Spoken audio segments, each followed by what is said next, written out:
I want to talk about Tesla uh, canceling or discontinuing the Model S and X. And I have some thoughts on this.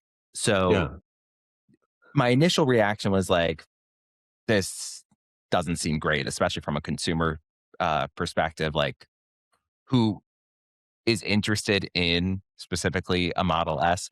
Not that I was right, ever necessarily going to get one, but now that that option is off the table completely.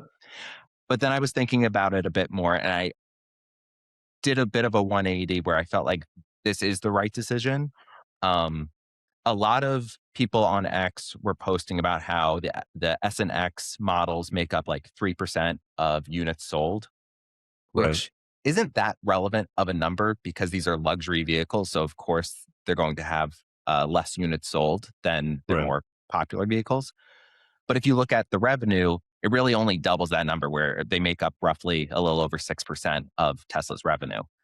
right, So then the question is if you believe in autonomy, and more importantly, if you believe autonomy is going to generate more revenue than these luxury vehicles, is it worth uh, discontinuing these products to make way for the autonomous products, assuming you don't want to build additional factory space?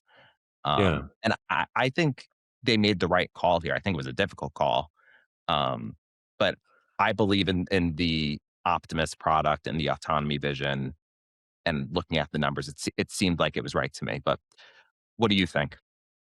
So, obviously, Elon has a much better visibility into these type of decisions than anyone on the outside does. So, like my comments should be taken with a grain of salt. But Elon, the Tesla community has been begging Elon for updates, for real updates to the S and X. Neither one of which have really been updated in any significant way.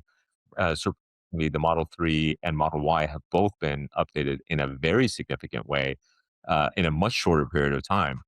And the way I see it is that if Tesla had taken the time to update those vehicles in the same way that it updated 3 and X, they would also continue to be best selling vehicles of their kind in the luxury class. There's no reason why Rivian R1S should be outselling the Model X. The Model X should be on its third refresh right now, but it's not. It's just like basically had some internal component improvements and hardware 4 put in and things of that nature, but no exterior looks improvements, not much on the interior.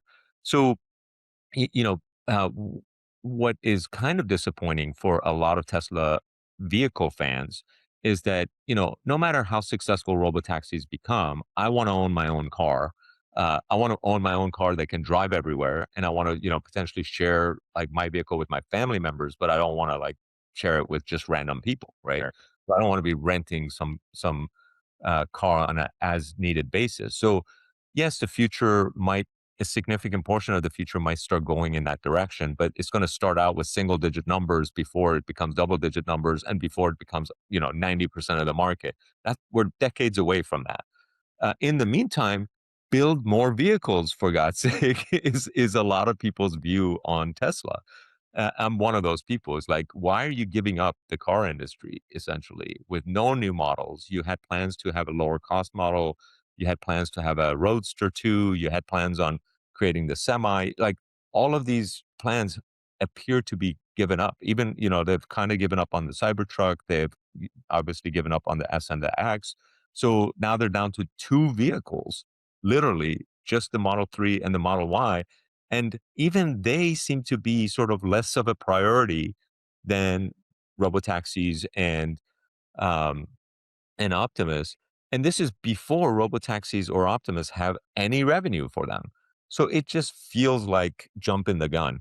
But this kind of goes back to another thing that in Elon's mind, once he realizes something is going in a particular path, right? Like where he thinks that the puck is going, he already believes that the puck is there, and that like he needs to prepare for like that scenario.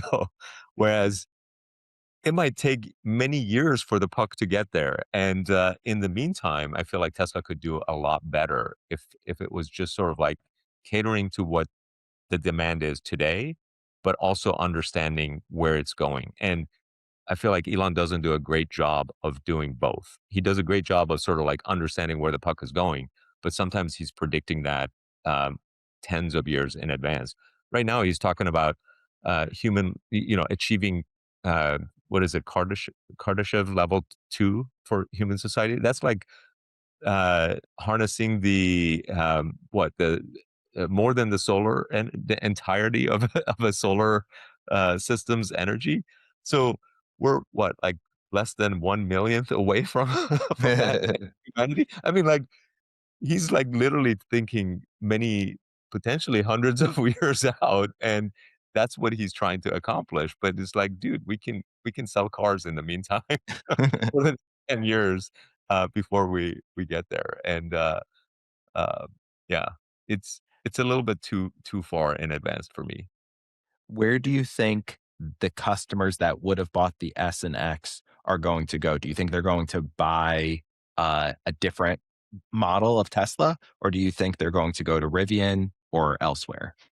Well, on the luxury side, if you wanted something comparable to the Model X, the R1S is already beating it, and like the Rivian has shown that the Rivian R1S has become the best-selling luxury SUV, right? That's EV, and in some cases, in some states, it's just the best-selling luxury SUV. Period. Like in California and a few other states as well. So um, Rivian is a potentially great choice. Unfortunately, Rivian also doesn't have enough models to sort of address the needs, in my opinion. You could go to BMW and Mercedes. They have some interesting options. The problem with those vehicles is that the software integration is not nearly as good.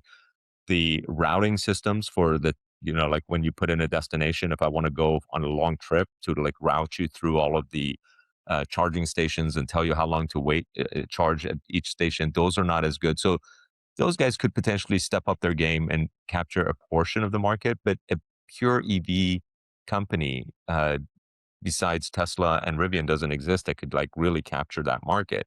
So Rivian is in a pretty good shape right now, I would say.